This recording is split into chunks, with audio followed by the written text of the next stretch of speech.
Hello viewers, I doctor S V K Lal welcome you all in my YouTube channel. मेरे YouTube channel में आपका बहुत बहुत स्वागत है। अगर आप इस चैनल पर नए हैं तो चैनल को लाइक शेयर और सब्सक्राइब कर लें। आज का वीडियो बहुत खास होने वाला है और मेरी उम्मीद है कि ये आपको सकारात्मकता और पॉजिटिव एनर्जी से भर देगा, सकारात्मक विचार से ओतप्रोत कर देगा। और इसमें हम सीखेंगे कि कैसे हम सकारात्मकता के प्रति प्रबंधन कर सकें।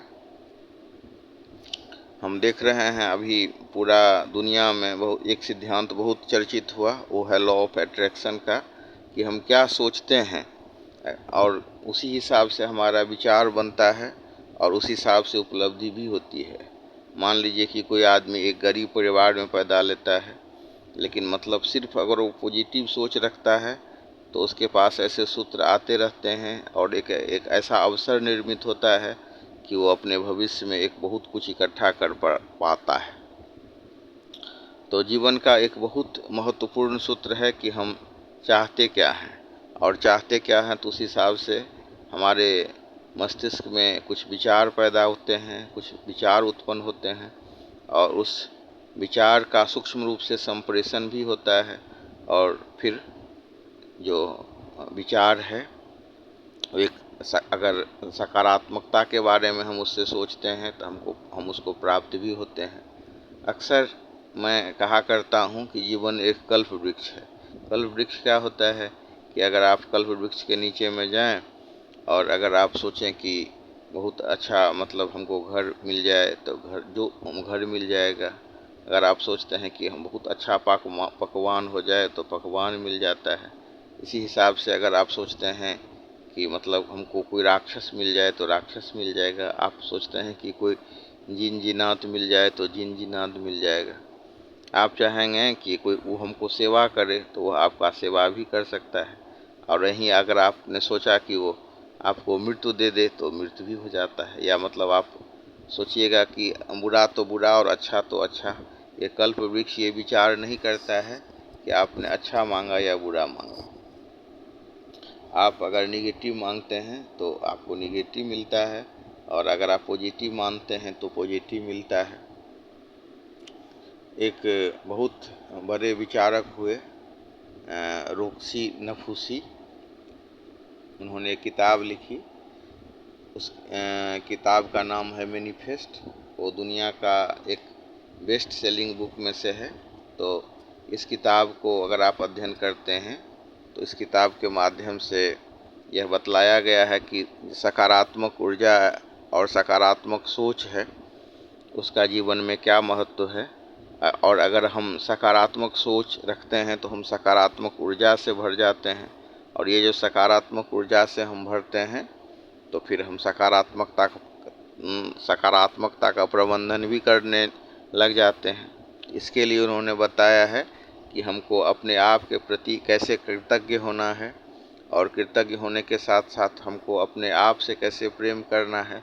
क्योंकि अगर हम अपने आप से प्रेम करते हैं तो फिर हम सकारात्मक ऊर्जा से भरते हैं और फिर हम अपने लिए कुछ कर पाते हैं और दुनिया के लिए भी कर पाते हैं। तो मूल में है कि हमारा उद्देश्य कितना व्यापक है, हम अपने सुख को कितना विस्तृत कर लेते हैं। ये जो अजस्त्र खजाना है, अनंत खजाना है भगवान का। क्योंकि गीता में भगवान कहते हैं कि यत् किंचित विभूतानां तत्र तिष्ठामि धनुर्धरः तत्र तिष्ठामि अर्जुन। भगवान जहाँ कहीं भी ऐश्वर्य है, जहाँ कहीं भी विभूति है, वहाँ स्वयं भगवान है। तो जो भक्त लोग होते हैं, जो ईश्वर में विश्वास करने वाले होते हैं, वो हर एक काम को ईश्वरीय वाणी समझ करके, ईश्वरीय कृति समझ करके, ईश्वर के काम को समझ करके और उसको पूरा करते हैं। और इसके बाद से फिर जब वो ईश्वर का काम समझ करके उसको कर पाते हैं तो फिर उनको बहुत बड़ी उपलब्धि होती है। ये जो प्रेम है अगर गुरु से लग जाए तो वो मतलब भगवान से लग जाए तो भक्ति होती है, गुरु से लग जाए तो भक्ति होती है और अपने से छोटों से लग जाए तो स्नेह होता है। और उसी हिसाब से अगर मतलब हमारे जो समकक्ष हैं उनके साथ लग जाए तो प्रेम हो जाता है। तो प्रेम है, भक्ति या स्नेह, सब एक ही चीज़ का रूपांतरण है, एक ही तत्व का रूपांतरण है। तो महत्वपूर्ण ये है कि हम इसको कैसे देखते हैं। तो ये जो मतलब रोक्सी नफूसी हुए, उन्होंने सकारात्मकता के प्रबंधन के प्रति बहुत अच्छा लिखा है अपने बेस्ट सेलिंग बुक में, मैनिफेस्ट में। उस किताब में वो कहते हैं कि जो अभिव्यक्ति होती है उसको लोग इतना ही समझते हैं कि हम कैसे व्यक्त करें, या हमारे पास जो कुछ है तो उसको हम सिर्फ व्यक्ति के रूप में उसको अभिव्यक्त करने की कोशिश करते हैं। लेकिन वो उसमें थोड़ा सा सुधार करते हैं कि हमको सिर्फ व्यक्त नहीं करना है, बल्कि एक प्रभावशाली ढंग से अपने आप को प्रस्तुत करना है, व्यक्त करना है, फिर अभिव्यक्त करना है।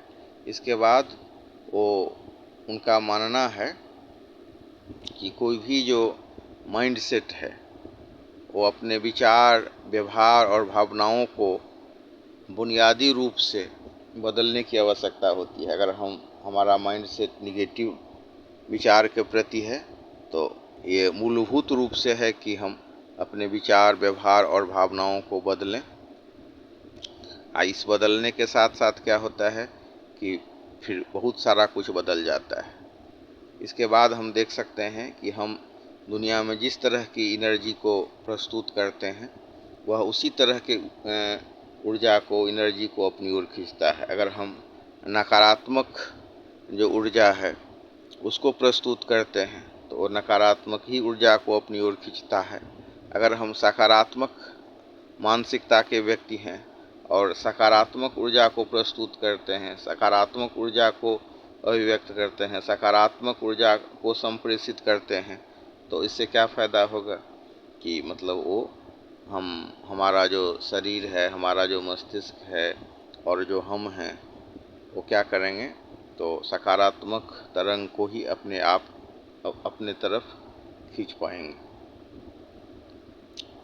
और इन्हीं सब को मिला करके हम क्या हैं, हमारा शरीर क्या है, हमारा विचार क्या है, या हम अकेले में क्या हैं, सीधे जो अंग प्रत्यंग नहीं हैं, सीधे में हम विचार नहीं हैं, सीधे में हम ऊर्जा नहीं हैं, सबका जो मिला जुला रूप है ये हमारा शरीर, हमारा मस्तिष्क। तो उसमें हमको, अगर हम उपलब्धि चाहते हैं, लब्धि चाहते हैं, अगर हम चाहते हैं कि हम जीवन में कुछ पाएँ, तो सबसे जो पहला शर्त होता है, सबसे पहला कंडीशन होता है कि हम चाहते क्या है। तो चाहते हैं अगर हम निगेटिव तो हमको निगेटिव मिलेगा, अगर हम चाहते हैं पॉजिटिव तो हम पॉजिटिव को प्राप्त कर सकते हैं। मैं अक्सर कहा करता हूँ कि ये जीवन जो है सो कल्प वृक्ष है। तो कल्प वृक्ष के बारे में कहा जाता है, एक कहानी है कि एक आदमी गया और कल्प वृक्ष के नीचे सो गया, पहुंच गया स्वर्ग और कल्प वृक्ष के नीचे सो गया। उसके बाद जब नींद खुली तो उसको भूख लगी, तो उसने इच्छा प्रकट की, उसके पास बहुत सारा भोजन हो, तो बहुत सारा भोजन आ गया। उसके बाद उसने एक आरामदेह पलंग की कल्पना की कि उसके पास एक आरामदेह पलंग आ जाए, पर आरामदेह पलंग आ गया। उसके बाद उसने सोचा कि सेवा करने वाली जो स्वर्ग की अप्सराएं हैं वो सेवा करें, तो आ गई, अप्सराएं आ गई। उसको लगा कि कहीं ये सब प्रेत का तो चक्कर नहीं है, तो प्रेत सब आ गया। फिर उसने सोचा कि ये प्रेत हमको मार तो नहीं डालेगा, तो उसने उसको मार दिया। तो इस कहानी के माध्यम से, कल्प वृक्ष के माध्यम से यह बताने की कोशिश की गई कि कैसे अगर हम निगेटिव को सोचते हैं तो हम निगेटिव को प्राप्त करते हैं।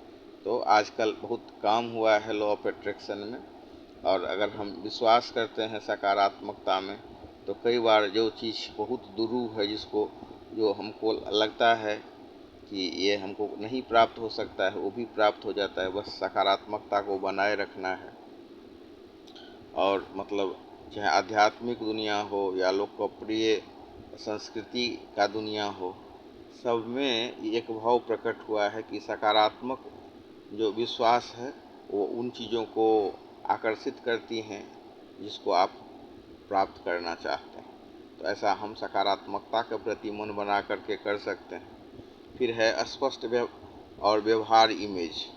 तो इसमें क्या किया जाता है कि जो चीज़ हमको चाहिए उसका जो है ब्यौरेवार हम प्रतिबिंब अपने मस्तिष्क में बनाते हैं, और उसकी छवि बनाने से मस्तिष्क प्रतिक्रिया करता है, और फिर हम पॉजिटिव भावना को, पॉजिटिव इमोशंस को अनुभव कर सकते हैं।